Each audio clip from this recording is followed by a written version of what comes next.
김창희 집사님이 마태복음 3장 13절부터 17절 말씀까지 봉독해 주겠습니다. 이때 예수께서 갈릴로부터 요단강에 이르러 요한에게 세례를 받으려 하시니 요한이 말려 이르되 내가 당신에게서 세례를 받아야 할 터인데 당신이 내게로 오시나이까.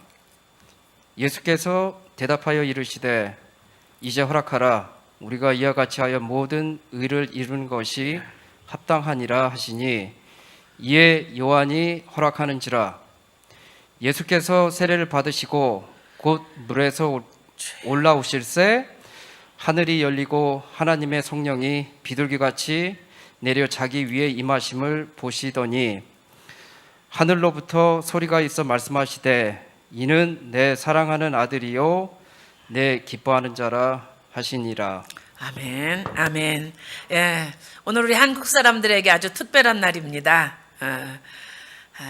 8.15 76주년 되는 기념 주일이면서 오늘 8월 15일입니다. 노예되었던 우리나라에 해방과 자유를 주신 하나님께 누가 감사하겠어요? 우리 크리스찬들이 감사하겠죠? 예, 우리 한번 박수로 하나님께 영광의 박수 돌립니다. 예, 나라가 있기 때문에 오늘 우리와 우리 자손들이 이렇게 자유롭게 살 수 있는 것 생각할수록 정말 감사한 은혜입니다. 요즘 우리가 사사기서를 묵상하면서 깨닫는 게 있지요. 은혜에 대한 망각은 다시 죄에 빠지는 지름길이다. 예, 하나님의 은혜를 잊어버리면, 과거를 잊어버리면, 과거에 내게 베풀어 주셨던 하나님의 은혜를 잊어버리면 다시 그런 고통이 되풀이된다는 얘기예요. 그래서 유대인들이 홀로코스트 박물관 앞에 이런 문구를 써놨다고 그러지요. 역사를 기억하지 않는 자에게는 반복이라는 재앙이 반드시 임한다. 우리가 사사기서에서 배우잖아요. 역사를 잊어버렸어요. 기억하지 않아요. 하나님이 과거에 우리에게 베풀어 주신 은혜를 잊어버리니까 다시 그런 재앙이 되풀이되는 것이 사사기 수백 년 동안의 역사입니다. 자, 그래서 오늘 우리는 참 8.15 광복절을 주신 하나님께 감사하는데, 여러분 크리스찬들은 역사의식이 있어야 돼요. 굉장히 중요합니다.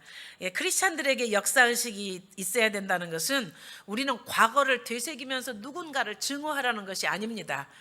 뭐 일본 증오하고 뭐 중국 증오하고 그렇게 미운 사람 많으면 어떻게 살겠어요? 우리는 그 역사의식이라는 건 뭐냐면, 왜 우리가 이런 고통을 받아야 되는지, 왜 우리가 주권을 빼앗겼어야 되는지, 왜 우리가 이런 어려움을 당했어야 되는지 자기를 돌아보는 거예요. 그럼에도 불구하고 역사의 주관자이신 하나님께서 우리를 구원하시고 우리에게 자유와 해방을 주셨다는, 하나님이 역사의 주관자시라는 그런 관점으로 볼 수 있는 눈을 가진 것이 바로 그게 역사의식이 있는 성도들인 줄로 믿으시기 바랍니다. 우리 한 개인에 대해서도, 한 가정에 대해서도 역사의식이 있어야 돼요.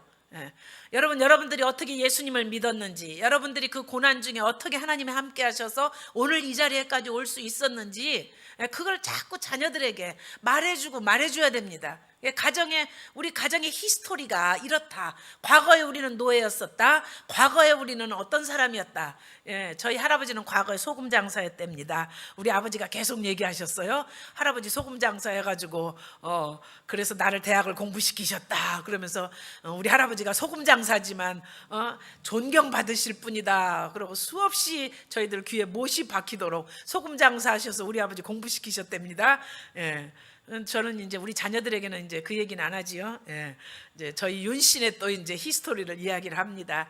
너희 할아버지가 어떻게 예수님 믿게 됐는지. 그래서 감사하게도 우리 시연이가 대학을 떠나면서 할아버지한테 땡큐 카드를 썼는데, 할아버지의 히스토리를 기억하겠습니다. 할아버지 테스티머니를 기억하겠습니다. 이게 이제 우리가 역사의식이거든요. 나 개인의 삶에 하나님이 어떻게 역사하셨는지를 자녀들에게 계속해서 말하는 거지요. 우리 한국 사람들에게 요즘 참 증오심은 있지만 8.15 광복절을 맞이해서 우리가 가져야 되는 것은 증오심이 아니에요. 하나님께서 인생 채찍, 사람 막대기로 일본이나 중국을 쓰신 것이지, 그랬기 때문에 6.25 사변이 있고 그런 그 어려움이 있었기 때문에 우리가 하나님 앞에 돌아오는 민족이 될 수 있었던 거지요. 징계가 없었으면 우리가 어떻게 하나님께 돌아왔겠습니까? 그런데 정치하는 사람들은 어떻게 해요? 누군가를 증오하게 하고 미워하게 하는 거예요. 누군가를 증오하고 미워하게 하는 것은 국민성을 버리는 겁니다. 국민성을 망가뜨리는 거예요. 우리는 왜 우리가 고난당했어야 하는지, 하나님께서 그렇게 고난당하고 노예 생활하던 우리를 어떻게 건져내셨는지 그것을 바르게 볼 수 있는 눈이, 그것이 역사의식이지요. 크리스찬들이, 역사의식 있는 크리스찬들이 돼야 될 줄로 믿습니다. 그런데 우리 한 나라뿐만 아니라 우리 개인도 마찬가지예요. 계속해서 6가지 패턴으로 간다고 그랬지요. 사사기가 하나님 앞에 죄를 져요. 그러면 징계를 받습니다. 고통을 받아요. 그럼 하나님께 부르짖습니다. 회개해요. 회개하면 하나님 어떻게 하세요? 하나님이 빨리 구원자 사사를 세우셔서 회복을 시켜주십니다. 회복을 시켜주시면 그 다음에 이제 제일 문제가 되는 것이 뭐냐면 평화로운 시대를 살아가다 보니까 망각하는 거예요. 하나님이 과거에 우리를 어떻게 구원해 주셨는지, 그 고난 가운데 어떻게 우리를 살려주셨는지 망각이 제일 심각한 문제입니다. 그러고 나면 6번째, 다시 재범죄로 돌아가는 거예요. 여러분, 한 나라뿐만 아니라 우리 개인의 삶도 그런 것 같아요. 하나님이 우리를 은혜를 베풀어서 건져내시고 구원해 주시면 시간이 흐르면서 우리가 망각해요. 내가 잘해서 잘 사는 줄 알고. 은혜를 망각하면 그 다음에 다시 죄 가운데 빠지게 되는 겁니다. 그래서 누구의 도우심이 필요해요? 절대적으로 성령님이 도우심이 필요한 거예요. 오늘 참 우리 주일학교 아이들이 아버지 집에 와서요, 얼마나 기쁜지요, 얼마나 감사한지요. 아이들이 아버지 집에서 자라는 것처럼 기쁜 일이 없어요. 지난 주일에 우리가 성령님에 대한 설교를 시작했는데 엄마 따라서 교회에 온 조그마한 아이들이 저 뒤에서 있다가 집에 가면서 그랬대요. 엄마, 내 안에 나 성령님이 확실히 계신 것 같다고. 애들이요, 그 교회 와서 가만히 뒤에 앉아서 조용히 해라 그러니까 목사님 설교 하나도 안 듣고 있는 것처럼 고개다 수그리고 있더니 집에 갈 때는 다 들은 거예요. 여러분, 애들 듣는데 말 조심하시기 바랍니다. 애들이 다 듣고 있어요. 자기 안에 성령님 확실히 계신다고.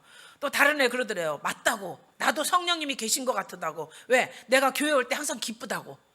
내 안에 성령님이 계시니까 내가 교회만 오면 그렇게 기쁘지, 성령님이 안 계셨으면 내가 기쁘겠느냐고. 아이고, 우리 교회 주일학교 애들 믿음 좋아요. 할렐루야. 예. 참 며칠 전에는 저희 텍사스 갔을 때 오셔서 설교해 주는 홍성준 목사님이 이제 전화 오셔서 이런저런 기도 부탁하시면서 우리 교회 와서 재밌는 일이 있었대요. 무슨 그렇게 재밌는 일이 있으셨습니까? 근데 요 앞자리에 앉았는데 예배 시작 직전인데 갑자기 목이 마른 게 느껴져서 그 옆에 가장 가까이 있는 꼬마가 하나 이제 있어서 그 애 보고, 예, 아무개야, 걔 이름이 승리입니다. 우리가 잘 아는 유명한 승리예요. 빅터. 승리야. 그리고 이제 말을 하려고, 이제 무슨 말을 하려고 그랬냐면 엄마한테 가서 목사님 물 좀 갖다 달라고 그래. 그런데 말을 미처 다 못 끝냈나 봐요. 승리가 정색을 하면서 입에다 손을 대고 쉬 그러더니 예배 시간에는 조용해야 돼요. 그래서 목사님이 믿음 좋은 우리 승리한테 예배 시간에 떠들다가 혼났다는 거 아닙니까?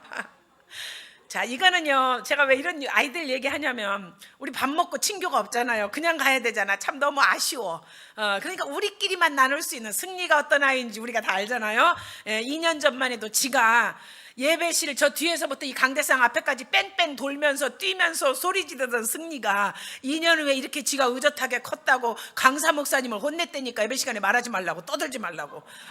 그래 강사 목사님이 목마르다 소리도 못하고 혼나고 가셨답니다. 아이고, 여선교원들하고 봉사부들 웃지만 말고, 참 나 없다고 그렇게 강사님 물대접도 여기 안 올려놓고 그러지 말고 여선교 회장님 회개하시고 봉사부장님도 회개하셔야 돼요.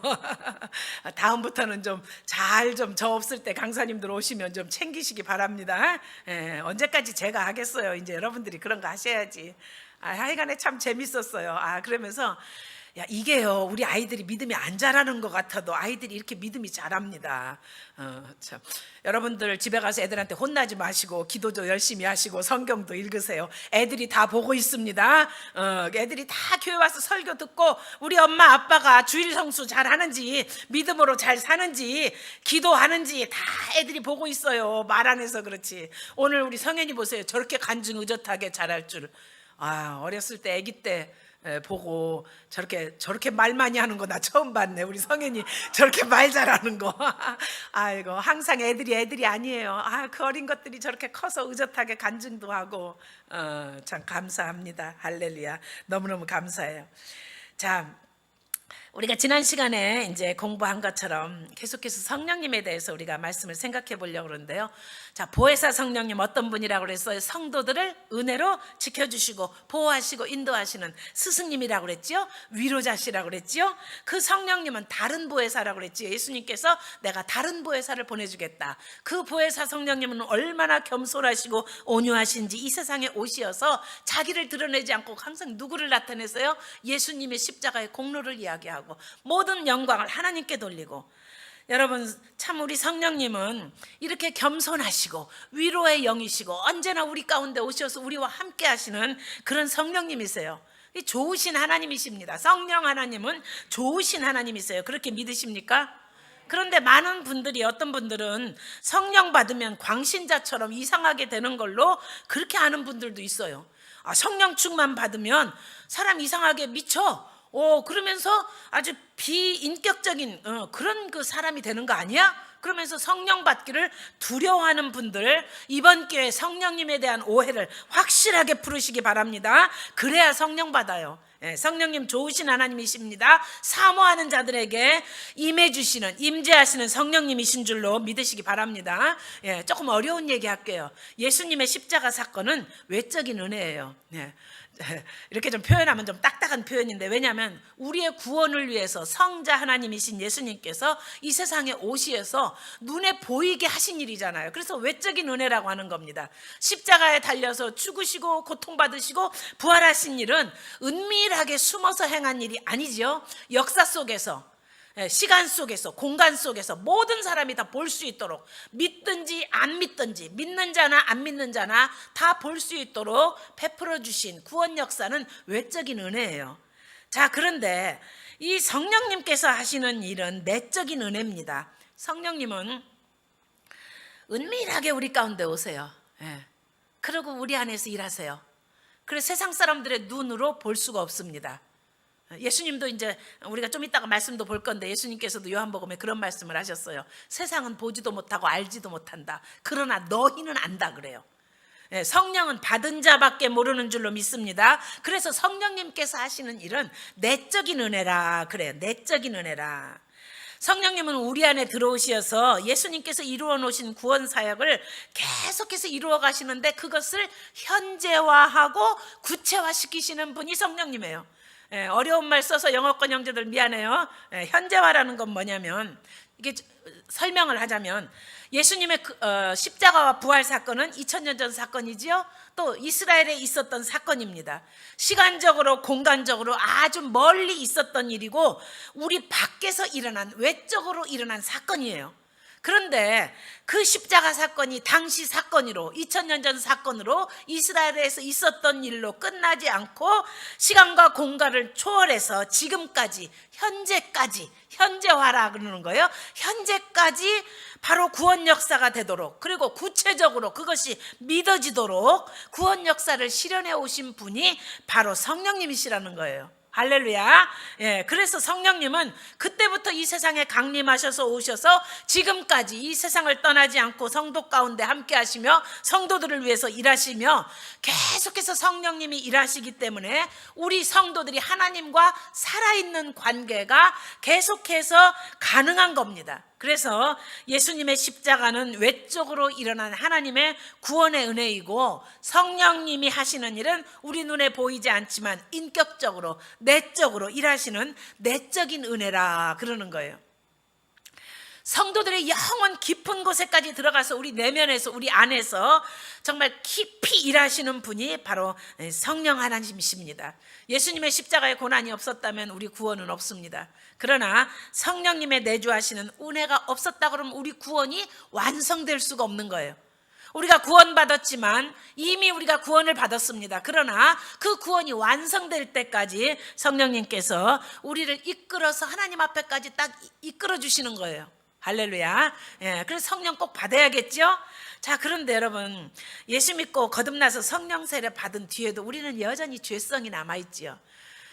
어떤 분이 10년을 연애를 했대요. 그래서 알만큼 다 알았다고 생각을 했대요. 그러고 결혼을 했는데 사내 못 사네 하고 이제 싸우는 거예요. 사내 못 사네. 아니 10년을 연애를 했으면 알만큼 다 알았다고 생각을 했는데 몰랐대요. 그렇게 성격이 고약한 부분이 있는 것도 몰랐고, 정말 저렇게 이기적인 것도 몰랐고, 저렇게 자기밖에 모르고 정말 게으른 것도 몰랐고, 데이트할 때만 봐가지고 너무 몰랐대요. 그래서 사내 못 사네 그러더라고요. 여러분, 성령님께서 우리하고 함께 사시는 거, 우리 입장에서는 성령님 오시옵소서, 감사합니다, 할렐루야지만, 저는 이제 성령님 입장에서 한번 생각을 해봤어요. 정말 우리하고 같이 사는 게 얼마나 힘드실까. 정말 제가요, 반세기를 예수 믿은 사람이잖아요. 반세기 하니까 굉장히 오래된 것 같은데 겨우 50년. 제가 50년을 예수님 믿었잖아요. 15살 때부터. 그랬는데 15살짜리가 무슨 철이 있겠어요. 그때부터 정말 철딱선이 없고, 정말 제가 이제 50년쯤 믿었으니까 많이 그래도 좀 성화의 과정을 거쳐서 조금 좋아진 게 이래요. 그런데도 여러분들이 보기에도 제가 얼마나 참 부족한 부분이 많습니까? 내가 나를 봐도 한심할 때가 많아요. 야, 너는 어떻게 그 나이 먹었어도 그렇게 철딱서니도 없고, 그렇게 셀피시하고, 그렇게 자기중심적이고, 그렇게 성질도 안 죽고, 너 어째 네 모양 그러냐, 이렇게 참 제 자신을 볼 때 그럴 때가 많아요. 그런데 내가 나를 보는 것보다 성령님께서 내 안에 계시어서 나와 지난 반세기를 함께 하시면서 볼 꼴 못 볼 꼴 다 보셨잖아요. 여러분, 어떻게 하나님 앞에 숨길 수가 있어요? 어떻게 하나님을 속일 수가 있습니까? 우리가 지나온 생애 동안에 예수 믿고 성령 세례 받고 그러고 살면서도 부부싸움 할 때 죽기 살기로 싸우잖아요. 우리요, 너 죽고 나 살자 그러고 싸우잖아요.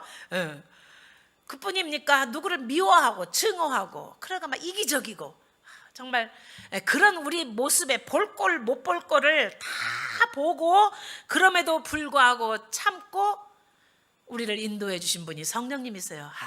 정말 속이 좋으세요. 성령님 정말 온유하고 겸손하신 분이세요.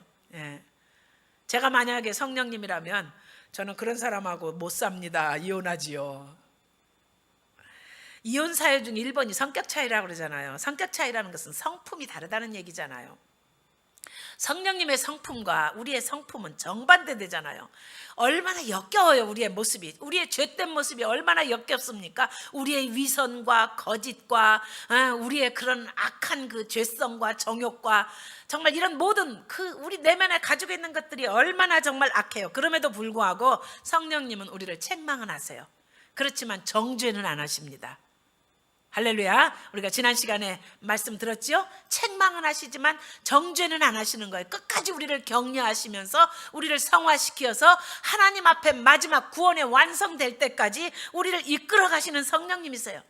우리를 떠나지 않고 영원히 함께 하시는 성령님의 은혜가 얼마나 감사합니까? 그래서 여러분, 성령 꼭 받으셔야 돼요.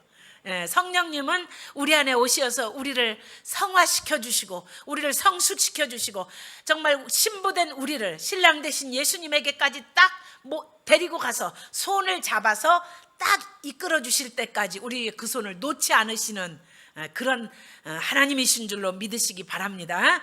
오늘은 예수님의 생애와 성령님에 대해서 볼 건데요, 제가 성령님에 대한 설교를 하면서 이제 더 성령님을 의지하게 되잖아요. 그래서 성령의 열매도 있고, 성령의 그런 그 은사도 있고, 우리가 성령님에 대해서 여러 가지 생각해 볼 수 있는데, 이번에는 이상하게 제가 준비했던 거를 성령님께서 하게 하시지 않고요, 사실은 제가 지난주에 설교 제목을 이번 주 걸 정해놓기를 성령과 자 이런 제목을 정해놓고 다 설교 준비를 거의 한 골격을 해놨는데, 성령님께서 그냥 성령님의 인도하심을 따라서 제가 하겠습니다. 그런데 성령님께서 이렇게 바꾸세요. 설교를 바꾸세요. 그래서 저도 공이 어디로 튈지 모릅니다. 다음 주에는 무슨 주제로 설교를 할지 저도 몰라요. 그러나 제 마음 가운데 성령의 열매나 성령의 은사나 이런 것들은 여러분들이 많이 들으셨고, 또 그런 것들은 우리가 일부러 배우지 않아도 성령의 열매는 성령님만 내 안에 모시고 나면 성령의 열매는 맺히게 돼 있는 거예요. 내가 꼭 성령의 열매가 이러이러한 9가지 열매가 있으니까 하나님, 이 중에서 나는 이런 열매를 원하니까 나 그런 열매 맺게 해주세요 하고 기도하지 않아도 성령님께서 우리 안에 오시면 나에게 열매 맺게 해주세요. 또 내가 어떤 은사를 막 이렇게 이런 은사는 좋고 이런 은사는 싫고 하나님 나는 이런 은사 주세요 하고 내가 원하지 않아도 내 안에 성령님이 계시면 그분이 어떤 은사가 나에게 가장 필요한 은사인지 아시고 알아서 주세요. 예. 그래서 그런 것보다는 성령님이 우리 안에 계심으로 인해서 나타난 결과보다는 성령님이 어떤 분이신가, 정말 우리가 그분하고 사귐을 갖고 그분하고 친해지고 그분과 함께 평생을 영원토록 살아가려면 성령님이 어떤 분이신지를 알아야 되잖아요. 그래서 그런 면에서 우리가 성령님에 대해서 좀 더 생각을 해보려고 합니다. 자, 예수님께서는 우리의 모든 롤모델이시잖아요. 그런데 예수님께서 이 땅에 이제 30년 동안 계시고 또 3년 반 동안 공생애를 이제 하셨다고 봐요. 근데 30년 꼭 30살이라는 것도 정확한 표현은 아닙니다. 예수님께서 30세쯤 되었을 때 그랬지 꼭 30살에 이렇게 말하는 거는 그거는 또 우리가 너무 지나치게 해석하는 거 있다. 이제 성경을 여러분들이 보도록 하겠습니다. 그런데 우리가 예수님께서 성령으로 잉태된 분이잖아요. 예수님에게 성령 세례가 필요했을까요? 여러분, 예수님이 성령 세례 받으셔야 했을까요? 예수님 하나님이시잖아요. 예수님은 성령으로 잉태된 분이잖아요. 그런데 예수님에게도 우리처럼 성령 세례가 필요했을까요? 한번 고민 좀 해보세요. 자, 그런 것들을 좀 고민하면서 좀 생각하면서 한번 오늘 말씀을 생각해 보려고 그래요. 여러분, 예수님께서 거의 30년 동안 우리하고 똑같은 사람으로 살으셨어요. 어머니 마리아를 도와드리면서 아버지 없는 동생들을 케어하면서 목수의 일을 하시면서 거의 30년쯤을 사셨습니다. 그래서 누가복음 3장 23절에 보면 예수께서 가르치심을 시작하실 때 30세쯤 되시니라. 사람들이 아는 대로는 요셉의 아들이니 요셉의 위는 엘리오. 자, 이제 예수님 족보가 나오는 거예요. 30세쯤 되셨을 때까지 예수님은 우리하고 똑같은 사람으로 아주 평범하게 사신 겁니다. 그런데 어느 날 갑자기 예수님 달라지셨어요. 예수님이 어느 날 갑자기 특별한 기적을 행하시고 불치병자들을 고치시고, 그리고 사람들이 들어보니까 이런 말은 예전에 들어보지 못했던 설교네, 권세 있는 말씀이네, 서기관과 바리새인들이 전하는 것과 다르네 하면서 예수님이 말씀을 하실 때 사람들이 놀랬어요. 그래서 수많은 군중들이 수만 명씩이 몰려오기 시작했는데 어떤 전환점이 예수님에게 있었길래, 어떤 터닝 포인트가 있었길래 예수님이 이렇게 일하셨을까? 이제 그걸 우리가 생각해 봐야 되는 거예요. 어느 날 갑자기요, 예수님이 하나님의 아들이신 것을 어렸을 때부터 이런저런 사건을 통해서 나타나셔서 나사렛 동네에 가면 아주 신동이 있대. 아주 예수라고 그러는 신동이 있는데 아니야, 사람이 아니야, 아주 달라, 아주 용해, 뭐 가서 물어보면 다 알고, 그리고 환자들도 고치고, 이거 애가 아니야, 신동이야. 이런 말 없었어요. 성경에 그런 기록이 없습니다. 예수님께서 30세쯤 되셨을 때 어느 날 예수님이 갈릴리에서 유대까지 내려가셨어요. 한 3일쯤 걸으셔야 되는 거리예요. 일부러 가신 겁니다. 세례 요한이 세례를 베풀고 있는 요단강을 찾아가신 거예요. 어느 날 지나가시다가 우연히 나도 세례 요한에게 세례를 받아야겠구나 이렇게 생각하신 것이 아니고 작정하시고 사흘길을 걸어가시어서 세례 요한을 만나서 세례를 받으려고 예수님이 내려가신 거예요. 그런데 세례 요한은 예수님을 보는 순간, 세례 요한도 하나님의 종이고 메시아가 오실 길을 예비하기 위해서 온 사람이잖아요. 주의 길을, 주의 첩경을 예비하기 위해서 온 사람이기 때문에 세례 요한은 알았어요. 예수님을 보는 순간 세상 죄를 지고 가는 하나님의 어린 양이시라는 걸 알았습니다. 저분이 메시아시구나. 내 뒤에 오시는 이가 있는데 나는 그분의 신발 들기도 감당을 못할 사람이다 알았는데 그분이 바로 눈앞에 나타나신 거예요. 그런데 그분이 오셔서 세례를 달라고 그럽니다. 세례 요한이 못한다고 그러죠. 왜? 내가 당신에게 세례를 받아야 할 테인데 어떻게 당신이 나에게 세례를 받으십니까? 하고 노해요. 그렇지요. 저도 대선배 목사님 뭐 교단에 뭐 큰 어른들이 와서 딱 앉아 계시면 아 목사님 설교하시죠. 아 길 목사가 해 그러면 전 못합니다. 목사님 앞에 놓고는 저 설교 못합니다. 제가 윤 목사님만 계셔도 설교할 때 심히 불편한데 아 지금 이 시간에 이제 깨셔가지고 저기 옥합 선교센터에서 이제 혼자 계시면서 같이 온라인 예배는 들으시지만 그래도 눈 앞에 안 보이시면 내가 하고 싶은 말도 자유롭게 하고 내가 얼마나 편한데요. 그러니까 내가 한국에 안 따라가는 거예요. 안 계실 때 설교하려고.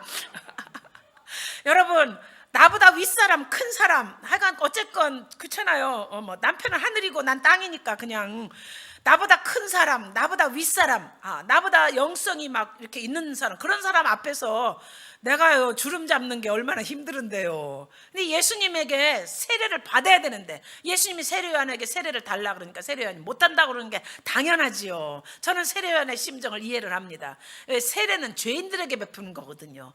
죄를 씻는 것이 회개인데 예수님은 하나님의 아들이시고 죄가 없으신 분이고 이 땅을 구원하러 오신 메시아이신데 세례를 달라니까요. 근데 어떻게 하세요? 예수님께서 뭐라고 말씀하셔요? 너하고 나하고 이렇게 하는 것이 하나님의 의를 이루는 거다.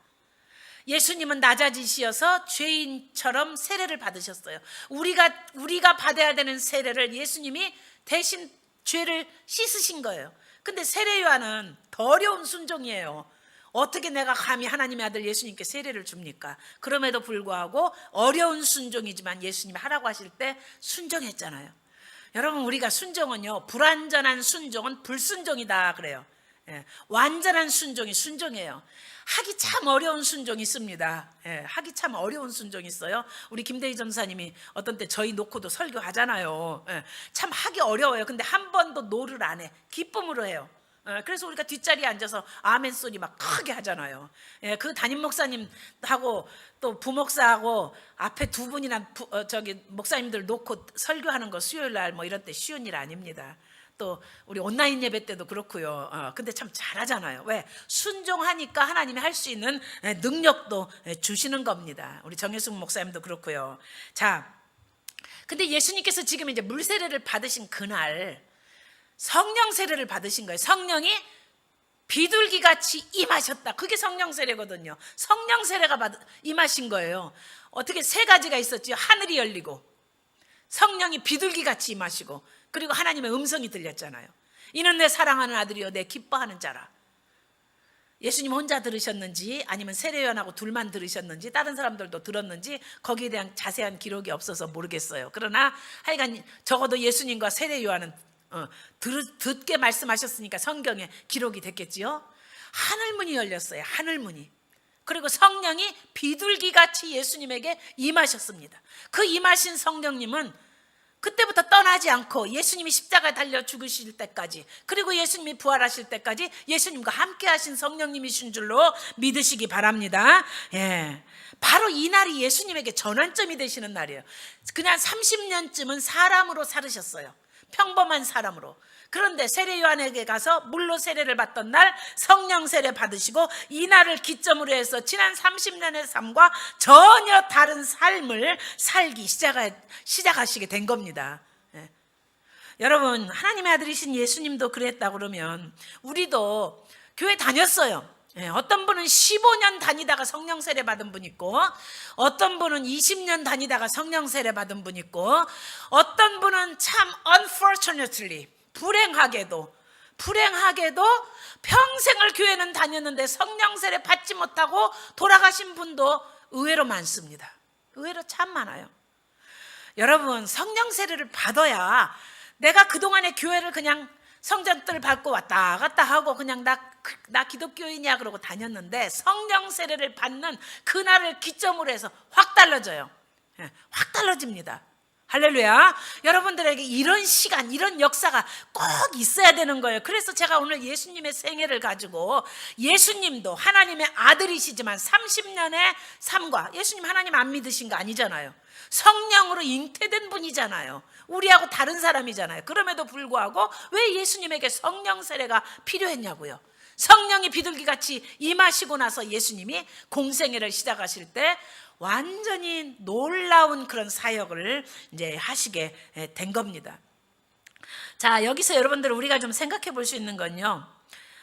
우리가 여러분들 예수님을 하나님이시고 인간이시라 그래요. 그런데 여러분 중에 많은 분들이 이론적으로는 그렇게 생각하는데 실질적으로는 어떻게 생각하시는 분들이 있냐면 예수님을 반신반인, 반은 하나님이시고 반은 사람인 것처럼 그렇게 오해하시는 분들이 의외로 많습니다. 예수님 하나님 아들이시잖아. 그러니까 예수님은 뭐 그냥 우리하고는 좀 다른 사람이시지, 이런 생각이에요. 우리하고는 좀 다른 사람이시지? 아니요, 우리하고 똑같은 사람이세요. 전혀 다르시지 않습니다. 똑같은 사람이세요. 배고프면 안 먹으면 배고프시고, 상처받으시면 마음이 아프고, 외로우면 외로움도 느끼시고, 배신당하실 때 마음이 쓰리고 아프시고, 그리고 창으로 찔르니까 예수님 죽으셨잖아요. 우리하고 똑같은 육체를 입고 이제 오신 분이세요. 그런데 예수님은 하나님이시잖아요. 사람이 아니시잖아요. 하나님의 아들이시잖아요. 그런데 예수님이 인간이 되기로 결정하셨을 때는, 인간의 몸을 입고 오셨을 때는 이런 거예요. 인간의 한계를 입기로 결단하신 거예요. 그러니까 육체의 한계를 가진 불완전한 사람이 되셨다는 거예요. 하나님은 원래 무소부재하신 분이세요. 안 계신 곳 없이 계신 하나님. 그게 무소부재라는 뜻이거든요. 하나님은 한국에도 계시고 미국에도 계시고, 하나님은 어디든지 계신 분이십니다. 그런데 예수님은 사람의 몸을 입으셨기 때문에 어디든지 계실 수 없었어요. 이스라엘이라는 그 땅에 계셨습니다. 또 하나님은 전지전능하신 분이세요. 영원하신 분이세요. 그런데 예수님은 육체를 입고 계신 동안에 죽으셨어요. 영원하지 못하셨어요. 죽으셨어요. 또 예수님은 전지전능하지 않으셨습니다. 육체를 입고 계신 동안에는 성령께서 능력을 주셔서 성령의 강한 세례를 받고 성령의 기름 부으심을 받은 다음에 예수님께서 능력을 행할 수 있으신 것이지, 예수님께서 육체를 입고 계실 때 전지전능하신 그런 하나님으로서 일하신 것이 아니에요. 예수님은 하나님이시지만, 하나님의 아들이시지만 확실하게 사람이 되신 분이세요. 그래서 하늘에 계실 때처럼, 성자 예수님이, 성자 하나님이 하늘에 계실 때처럼 전지전능하거나 무소부재하시거나 그런 하나님으로 계신 것이 아니라 30년 동안 우리하고 똑같은 사람으로 계셨던 거예요. 자, 그런데 아까 말씀드린 것처럼 우리가 예수님께서 성령 세례를 받으신 그 기점을, 그 분기점으로 해서 예수님께서 구원 사역을 위해서 일하실 때 누구의 도움이 필요하셨어요? 성령님의 절대적인 도우심이 함께 하셨던 거예요. 예수님 혼자 하신 게 아닙니다. 그래서 예수님께서 죽으신 다음에 부활하신 날, 부활하신 첫 주일에 제자들을 찾아오셨을 때 제자들에게 뭐라고 말씀하셔요? 성령을 받으라 그랬어요. 너희들이 나가서, 내가 부활한 건 나가서 증거해라, 이 말씀하시기 전에 성령을 받으라 그랬어요. 예수님이 또 승천하실 때도 뭐라고 말씀하셔요? 성령이 임할 때까지 예루살렘을 떠나지 말고 기다려라. 성령이 먼저 임한 다음에 너희가 내 증인이 되라, 이렇게 말씀하신 것은 예수님의 바로 체험이세요.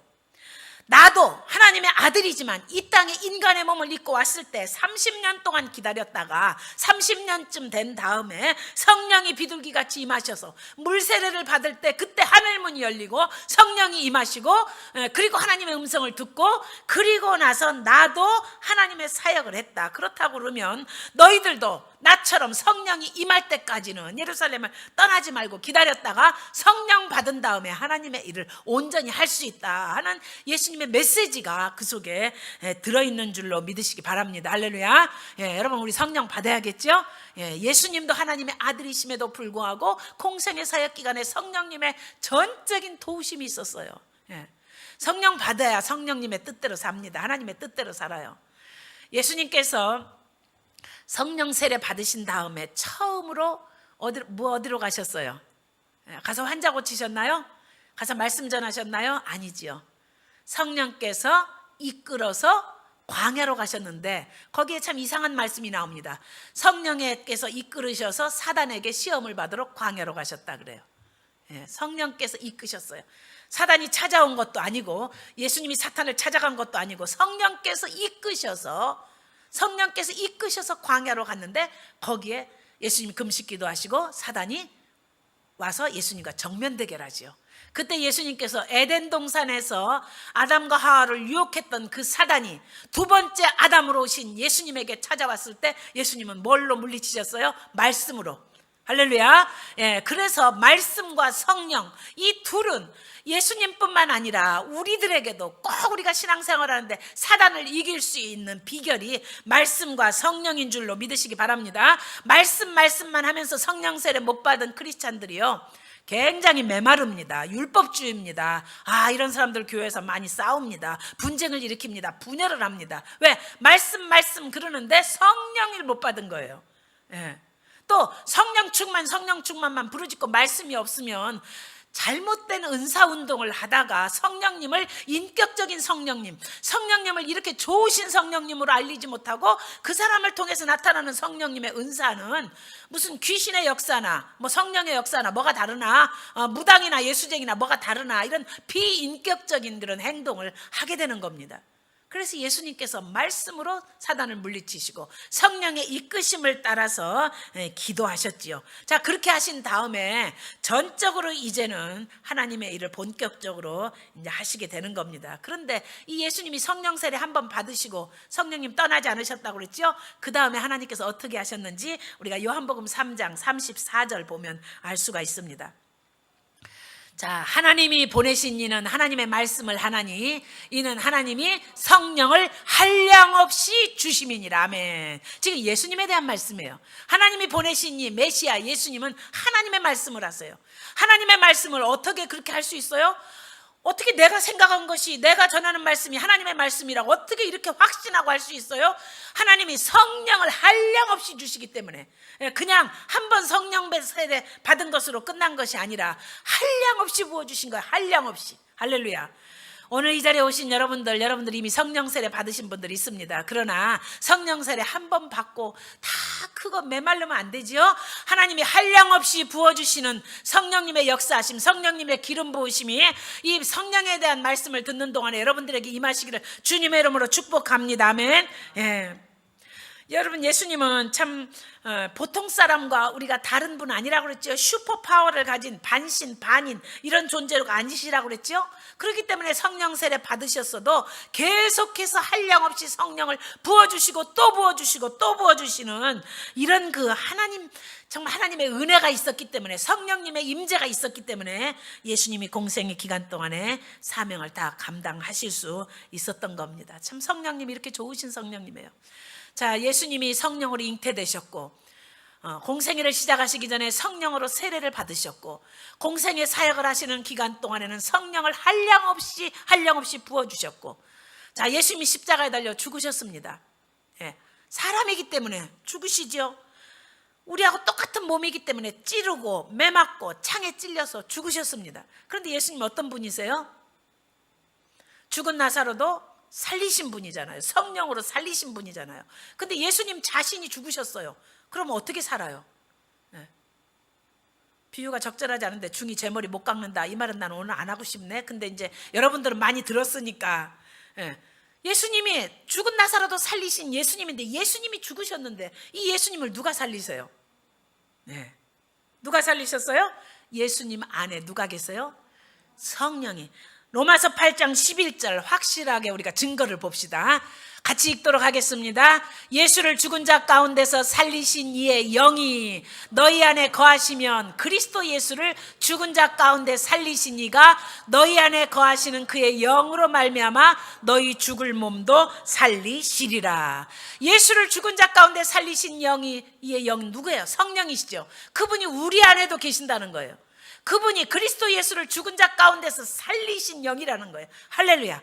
예수님의 육체는 죽임을 당했지만 예수님 안에 계신 성령께서 죽은 예수님의 몸을 다시 살리신 거예요. 그런 것처럼 성령님의 별명이 그래서 살리는 영, 곧 부활의 영이라는 것이 성령님의 별명이 있어요. 성령님을 우리가 위로의 영이라고도 하고, 성령님을 부활의 영이라고 합니다. 예수님을 죽음에서 살리신 부활의 영이신 성령님이 우리 안에 계셔야 우리가 죽었다가도 다시 부활해서 다시 소생할 수 있는 줄로 믿으시기 바랍니다. 그랬는데 참 내가 미안해요, 여러분. 성령 세례 아직 못 받았다고 생각되시는 분들, 이런 말씀 드려서 굉장히 미안해요. 여러분, 그냥 교회 잘 다니다가 죽으면 천국 갑니다, 제가 이렇게 말해주면 저도 좋고 여러분들도 얼마나 좋겠어요. 그런데 죄송한데 여러분, 씨가 있어야 그 씨를 땅에 묻었을 때 씨에서 싹이 납니다.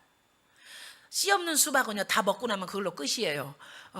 저희 수박 먹을 때마다 제가 이야기를 너무 많이 들었어요. 우리 목사님이 수박을 좋아하세요. 수박 먹을 때마다 그 얘기예요. 나는 처음 듣는 것처럼 그냥 들어드리는 거야. 아버지가 수박을 많이 심으셨대요. 어느 날 막 수박 밭에다가 막 어마어마하게 심으셨는데 그 수박을 다 먹는 게 아니래요. 갖다 파는 게 아니래요. 씨를 받아서 씨를 판대요. 그래서 동네 사람들에게 다 수박을 나눠주고 동네 사람들이 그 많은 수박을 다 먹고 그리고 이제 씨는 꼭 받아가지고 와라. 그래서 그 씨를 가지고 갖다가 파는 것을 하셨대요. 뭐 옛날에 뭐 그 수박 농사져서 두메산골 시골인데 리아카에다 그거 수박 가지고 가봐야 몇 개나 실어가지고 가겠어요. 뭐 경운기가 있는 것도 아니고 자동차가 있는 것도 아니고 제일 가볍게 가지고 갈 수 있는 게 씨잖아요. 그래서 수박 씨를 팔기 위해서 수박을 그렇게 이제 심으셨다는 거예요. 그 얘기를 내가 너무 많이 들었어요. 우리 시아버지의 농사지신 이야기를. 그런데 씨 없는 수박은 먹으면 먹는 걸로 끝나요. 씨 있는 수박은 그 씨를 받아가지고 씨를 심으면 다음 해 여름에 또 수박이 다시 납니다. 여러분 우리 안에 씨가 뭐예요? 성령님이 생명의 씨를 우리에게 심어주신 거예요. 그래서 예수 믿고 성령 세례 받은 사람은 씨 있는 성도고요. 예수 믿고 성령 세례 안 받고 물 세례만 받은 사람은요 씨 없는 수박하고 똑같은 거예요. 비유가 적절하지요. 이제 이쯤 되면 그 씨 없는 수박도 다 수박에 똑같아요. 근데 먹으면 끝이야. 이 세상에 살고 그걸로 끝이에요. 영생의 부활, 생명의 부활이 없습니다. 근데 성령을 받아야만 씨 있는 수박이에요. 영생의 부활, 생명의 부활로 다시 태어나는 거예요. 그래서 이 연사 맨날 이렇게 힘있게 외치는 거, 여러분 성령 받으시라고 이렇게 외치는 거, 여러분 미안해요. 목사는요 돈 받고 예수 믿는 사람이야. 우리끼리 목사들끼리 하는 얘기예요. 여러분 돈 내고 예수 믿는 사람들이에요.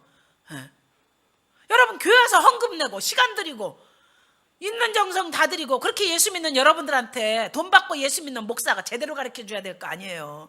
여러분 씨 없는 수박 안 됩니다. 성령께서 내 안에서 생명의 씨를 심지 않으시면요 죽으면 여러분들 천국 못 가세요. 구원 못 받으세요. 교회만 그냥 다닌 그런 사람들이 얼마나 많은지 몰라요. 그래서 여기 결정적인 포인트가 있는 겁니다. 죽은 예수님을 살리신 부활의 영이신 성령님이 여러분 안에 다 임하시기를 주님의 이름으로 축복합니다. 성령 세례 받으시기를 주님의 이름으로 축복합니다. 물 세례 받으신 여러분들 성령 세례 꼭 받으시기를 주님의 이름으로 축복합니다. 어떻게 해야 된다고요? 기다리시고 기도하시고 사모하시면 사모하는 자에게 임하시는 줄로 믿으시기 바랍니다. 할렐루야. 자, 이제 아이고 애들이 시간을 걸려서 조금 이제 끝날게요. 이제 자, 예수님 탄생하실 때도 성령님 일하셨고 예수님 공생애 시작하실 때도 성령님 일하셨고 예수님이 죽으신 다음에 부활하실 때도 부활의 영이신 성령님이 이제 일하셨다고 그랬죠. 자, 예수님 세례 받으실 때 하늘 문이 열리고 그리고 성령께서 임하시고 성령 세례를 받고 그리고 어떻게 했다고 그랬어요? 어떻게 했다고 그랬어요? 하나님의 음성을 들었다고 그랬죠. 하나님께서 뭐라고 말씀하셨어요? 이는 내 사랑하는 아들이요 내 기뻐하는 자라. 할렐루야. 자, 이 말씀을 언제 또 하셨냐면 변화산에서 베드로 요한 야고보가 올라갔을 때 구름 가운데 소리가 나기를 이는 내 사랑하는 아들이요 기뻐하는 자라 한 다음에 한 말씀 더 하세요. 너희는 저의 말을 들으라. 할렐루야. 예, 성령으로 하시는 하나님의 말씀을 들으면 여러분들도 하나님의 자녀가 되세요. 그래서 우리가 성령 받고 나면요 예수님하고 똑같이 우리를 하나님의 아들로 우리를 대해 주시기 때문에 하나님께서 내 마음에 무슨 기쁨을 주시냐면요 너는 내가 사랑하는 아들이고 내가 기뻐하는 자녀다. 예수님에게만 하신 말씀이 아니에요. 성령 세례 받고 나면요 그 확신이 우리 마음속에서 분명합니다. 그래서 나의 양심과 성령이 내가 하나님의 자녀된 것을 증거한다는 거예요. 아까 꼬마가 그랬다고 그랬죠. 지난주에 우리 주일학교 꼬마가 나 엄마 내 안에 성령님 계신 것 같아. 나 성령님이 내 안에 오신 것 같아. 그래 내가 교회 올 때마다 기쁨이 넘치는 거 보니까 성령님 우리 안에 계신 것 같다 그랬대잖아요. 할렐루야. 여러분 교회 오실 때 기쁘셨지요? 예. 성령 받아야 된다는 설교 들을 때 여러분의 마음 가운데 도전이 되시면서 기쁨이 있으시지요. 왜? 우리 안에 계신 성령님이 반응하시는 거거든요. 그러나 아직도 내 안에 성령님이 안 계신 것 같다 고민되시는 분들은 구하세요.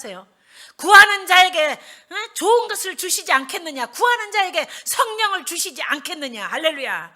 이 약속의 말씀 붙잡고 예수님의 생애 가운데 함께 하신 성령님 저의 생애 가운데 제가 하나님 앞에 가는 날까지 함께 해달라고 그렇게 기도하시는 여러분 되시기 바랍니다. 우리 한번 찬양합니다. 예배 순서가 좀 바뀌었습니다. 바뀌어서 저도 이렇게 가끔 헷갈립니다. 말씀 듣고 뜨겁게 찬양하고 그리고 기도하고 축도하고 그렇게 예배 마치는 걸로 바뀌었지요. 예. 찬양합니다. 성령님에 대한 찬양, 부흥 찬양입니다. 우리의 심령의 부흥.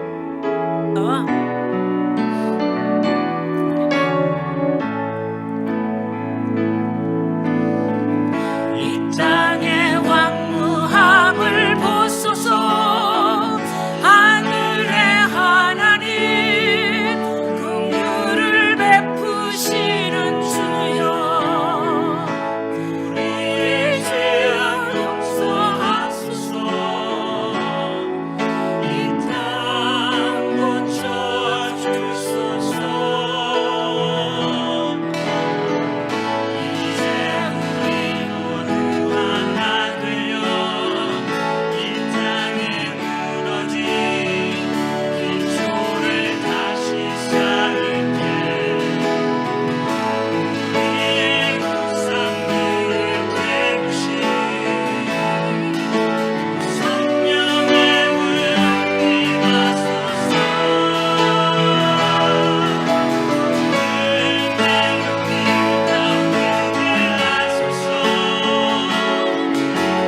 주의 말씀이 새롭게 하소서. 내가 흐르게 하소서.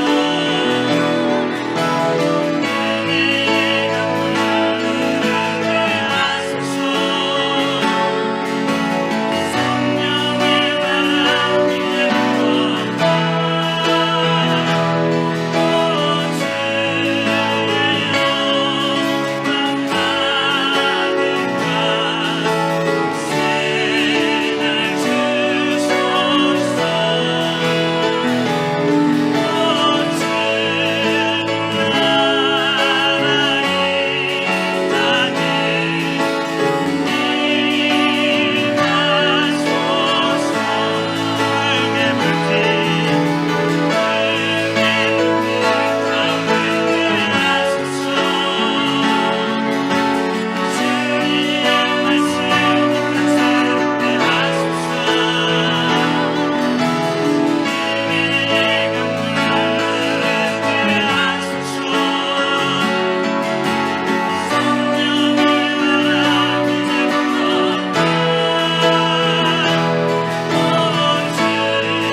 성령님 오시기를 원합니다. 성령님 오시옵소서. 하나님의 아들이신 예수님께도 정말 오시어서 그 사명을 감당할 수 있도록 우리에게 은혜를 주신 성령님, 우리 다 같이 부르짖어서 기도합니다.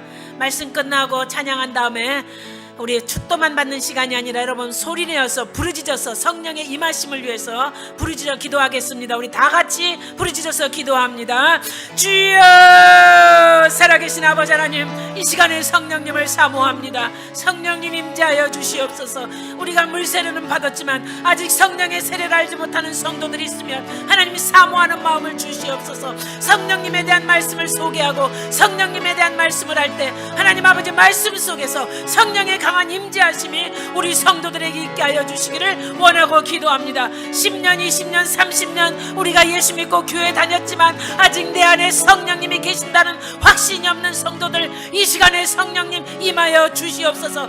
예수님의 생애가 확 달라진 것처럼 저희들의 인생이 달라지게 하여 주시옵소서. 성령님이 우리에게 오신 뒤로 우리의 삶이 새로워지게 하시고 우리가 능력 있는 신앙생활하게 하시고 하나님과 동행하는 신앙생활하게 하시고 성령의 이끄심을 따라 살아갈 수 있는 저희들이 될 수 있도록 역사하여 주시옵소서.